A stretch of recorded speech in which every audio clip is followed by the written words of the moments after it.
Il y a quelque chose qui se passe. Dieu agit. La meilleure chose que tu peux apprendre, c'est comment est vraie la parole de Dieu et comment Dieu t'aime. Dieu veut le meilleur pour toi. Bonjour, nous sommes rendus à vendredi. Pour plusieurs d'entre vous, c'est votre dernière journée de travail. Alors, pour vous! Mais ça me fait plaisir d'être encore là aujourd'hui avec vous. Et bienvenue à Inspiration. Bien, nous avons passé la semaine dans l'amour. Amen. Et on va la terminer dans l'amour aussi. Merci Seigneur.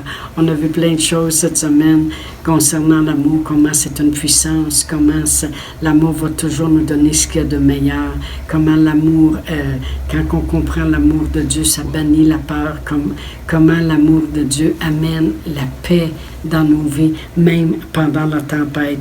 Mais non seulement elle nous amène cette paix, mais l'amour de Dieu va nous motiver à agir. Et pour ça, je vais tourner dans 2 Corinthiens 5, 14. L'apôtre Paul nous dit ceci: « Car l'amour de Dieu nous presse, parce que nous estimons que si un seul est mort pour tous, tous donc sont morts. » Et où je veux mettre l'emphase vraiment sur ce verset, « Car l'amour de Dieu nous presse ». Et dans une autre traduction, ça se lit comme ceci: « Car l'amour de Dieu nous fait agir de façon extrême. Son amour a le premier et le dernier mot dans tout ce que je fais. » Souvent, lorsqu'on regardait à l'apôtre Paul, tout ce qui peut avoir passé au travers, les foules le suivaient pour des fois le lapider, le chasser hors de la ville. Il était mis en prison, accusé faussement, il était en péril sur la mer, en péril partout. Lorsque je regarde à l'apôtre Paul, puis je me dis, mais qu'est-ce qui le motivait à vouloir continuer? Combien de gens ont arrêté le ministère ou ont dit, ah ben moi, là, les choses de Dieu, là, j'arrête ça, juste parce qu'il s'est élevé une petite chose dans leur vie. Alors je me disais, mais comment l'apôtre Paul a fait pour continuer malgré tout à agir? Eh bien, il le dit lui-même, il dit, c'est l'amour de Dieu qui me pousse, qui me presse. C'est parce que je vois cet amour-là et je sais que le monde en a besoin. Parce que je vois et je sens cet amour-là, je sais que je dois l'amener aux autres. Je sais que je dois la partager. L'amour de Dieu va te faire agir différemment. Et comme j'ai lu ici, comme j'ai dit, cette autre traduction dit « L'amour de Christ me fait agir de façon extrême. » Parce que souvent, je regardais à l'apôtre Paul puis je me dis, il était vraiment extrême. Amen. Combien de fois, même moi-même, dans le ministère, il y avait des gens je donne un exemple, on les voyait pas à l'église pendant un bon bout de temps, c'était pas les gens les plus aimables et les plus fervents. Et puis là, à un moment donné, il était en colère contre Dieu, puis il se demande comment ça se fait que ça ne marche pas, puis tout ça. Puis des fois, j'avais affaire à les rencontrer, puis avant de partir, je me disais, là, ils vont le savoir. Ils vont savoir telle chose, et puis qu'est-ce que la Bible dit. Et puis c'est comme si je me disais, il faut que je les réveille. Mais quand j'arrivais devant eux, c'est comme si l'amour de Dieu qui était tout déversé changeait complètement mon attitude. Puis là, j'arrivais devant eux, puis j'avais des belles oreilles pour écouter, puis je les comprenais, puis je priais pour eux. Puis après ça, je me disais, voyons, réveille la mère, t'étais choquée tantôt. Mais savez-vous, c'est l'amour de Dieu qui nous pousse à agir extrême. C'est l'amour de Dieu. Et cet amour-là, Dieu, comme j'ai dit, il nous l'a déversé dans notre cœur. Elle est là, l'amour de Dieu. Amen. Alors, la seule dette que nous pouvons avoir envers les autres, c'est de les aimer. Dans Romains 13, verset 8, ça dit, « Ne devez rien à personne, si ce n'est de vous aimer les uns les autres. car celui qui aime les autres a accompli la loi. Autrement dit, il a accompli les commandements de Dieu. Le plus grand commandement de Dieu, c'est d'aimer Dieu de tout ton cœur, puis d'aimer les autres. Après ça, le deuxième commandement, d'aimer les autres comme soi-même. Mais il dit, ne devez rien à personne, si ce n'est de vous aimer les uns les autres. Moi, la seule dette que j'ai envers les gens, c'est de les aimer. Amen. Et il y a une récompense à cet amour-là. Et je vais vous donner un témoignage en même temps, mais je veux vous lire par contre l'écriture avant qui est dans Hébreux 6. Et Hébreux 6, je vais tourner parce que je n'ai pas tout écrit mon écriture, puis je veux toute la lire au complet. Dans Hébreux 6, et je vais lire du verset 10 à 12. Hébreux 6 à 12.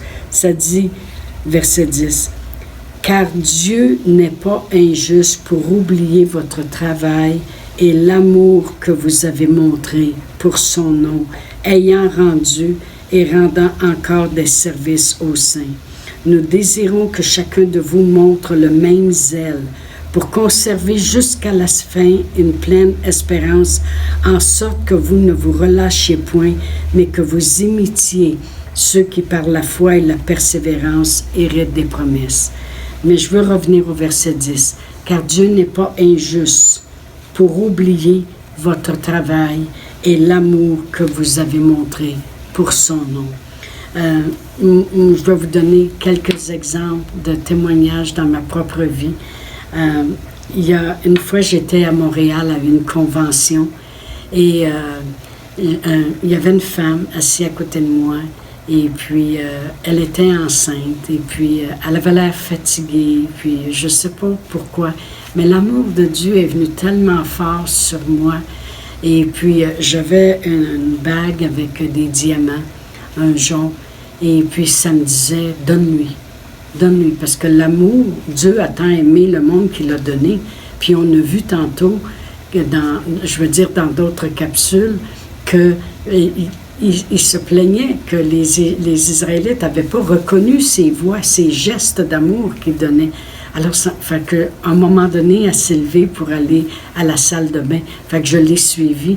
Quand elle est sortie de la salle de bain, je l'attendais. J'ai dit, je ne sais pas pourquoi, mais Dieu, il m'a dit de te donner cette bague. J'ai aucune idée, mais je veux juste te dire que Dieu t'aime. Et puis, ça restait comme ça. On est retourné. On ne s'est jamais reparlé. Après les réunions, j'ai parti sur mon bar. Elle était de Montréal. Et puis, vraiment, elle était native de Haïti. Et puis, plusieurs mois plus tard, elle a dû s'informer ou quelque chose de quelle église je venais. Alors, elle est venue avec son mari à Drummondville et puis on était assistant-pasteur dans une église à Drummondville qui existe encore aujourd'hui, la Vie Comblée. Et puis, elle est arrivée là un dimanche matin, puis elle m'avait téléphoné la veille pour être certain que je sois là.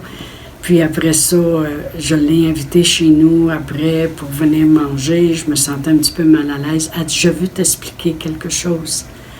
Elle dit, j'étais enceinte, puis tu es arrivée, puis tu m'as donné cette bague, et puis tu m'as dit que Dieu il m'aimait. Puis elle dit, quand mon mari quand est venu le temps d'accoucher, mon mari a été obligé de retourner à Haïti pour un voyage obligatoire. Puis elle dit, il n'était pas là lorsque j'ai accouché. Puis elle dit, je me suis en allée à l'hôpital, puis elle dit, j'étais toute seule, mon mari n'est pas là, toute ma famille était à Haïti. Puis elle dit, lorsque j'avais mes douleurs, puis que c'était dur, puis que j'étais en travail, elle dit, je tournais la bague que tu m'avais donnée. Puis elle dit, je me disais, mais je sais que Dieu il m'aime, puis Dieu il va m'aider. Dieu aide-moi, je sais que tu m'aimes, tu me l'as prouvé. Quelqu'un m'a donné cette bague. Et puis moi, elle m'a fait pleurer, là. Mais je peux vous dire que Dieu n'est pas injuste pour oublier l'amour puis le travail qu'on a pour son nom. Amen. Il y a une autre personne aussi, c'était une femme de pasteur qui était venue nous voir. On restait au Nouveau-Brunswick dans le temps. Et puis, c'est drôle parce que avant qu'elle arrive, le Seigneur il m'avait dit, je veux que tu ailles au magasin, que tu lui jettes une robe à son goût, le prix qu'elle voudra. Je peux vous dire une chose, on n'avait pas beaucoup d'argent, hein? Puis on n'en a pas encore énormément, mais on fait ce que Dieu nous demande de faire. Alors, puis pour faire par exprès, quand elle est arrivée, elle a dit, regarde, pour telle réunion, je vais mettre cette robe-là.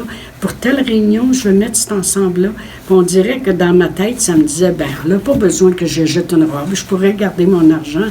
Mais à l'intérieur de moi, ça disait, non, je veux que tu lui démontres mon amour. Et j'ai parti avec elle. J'ai dit, non, le Seigneur, il veut que je te jette une robe. On s'est allé au magasin. Elle en a pris une à son goût. Quand elle est revenue, elle me regardait, elle dit, veux-tu que je te dise de quoi? Elle dit, tout le linge que je t'ai montré tantôt, c'est tout du linge que du monde a déjà porté puis qui m'avait donné. Puis elle dit, c'est pas vraiment mon style. Elle m'a dit, pour une fois, je vais aller aux réunions puis je vais mettre une robe que j'aime puis qui est mon style. Je peux vous dire que j'ai eu du linge qui m'a été donné, comme le veston que j'ai sur le dos aujourd'hui, ça m'a été donné. Pendant des années, Dieu n'est pas injuste pour oublier l'amour que vous avez pour son nom. Je peux vous dire, la parole de Dieu, on la lit avec des yeux d'amour parce que notre Père céleste est rempli d'amour. Il nous aime. Il veut nous élever. Il veut nous donner le meilleur. Il veut nous donner la paix.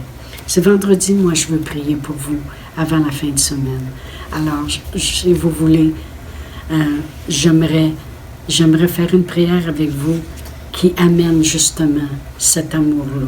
Jésus dans vos cœurs, l'amour que Dieu a eu envers le monde, c'est qu'il nous a donné Jésus. Jésus est venu puis il a donné sa vie pour nous. Alors si vous voulez prier avec moi, puis répéter après moi cette prière qui va répandre l'amour de Dieu dans vos cœurs, puis va même amener le salut. Alors si vous voulez prier, Père éternel, je crois dans mon cœur que Jésus est venu pour que j'aie la vie. Il a donné sa vie pour moi. Seigneur Jésus, merci d'avoir payé le prix qui m'amène à la vie éternelle. Merci pour cet amour. Maintenant, je veux prier pour l'amour de Dieu en général pour vous. Père éternel, je te remercie. Toutes les gens qui m'écoutent présentement ont besoin de sentir ton amour. Et comme l'apôtre Paul a prié lui-même, il a dit, Père, je demande qu'il soit rempli de la connaissance de ton amour, en toute largeur, en toute longueur, en toute profondeur, qu'il soit enraciné et fondé dans l'amour. Père éternel, révèle-toi à eux par ton amour, Seigneur, comme tu le fais si souvent avec moi, et tu ne fais pas de favoritisme. Merci, Seigneur. Au nom de Jésus. Amen. Alors, je vous dis à la semaine prochaine et j'ai hâte de vous parler de toutes les choses que j'ai préparées pour avoir un bon temps avec vous. Merci de continuer de m'écrire. Je vous lis, je vous aime. Au revoir. Si vous désirez faire un don par Interact, voici l'adresse courriel. capsule.inspiration au pluriel @gmail.com. Le mot de passe est inspiration au pluriel. Vous pouvez aussi faire un don par www.eslr.org/dons.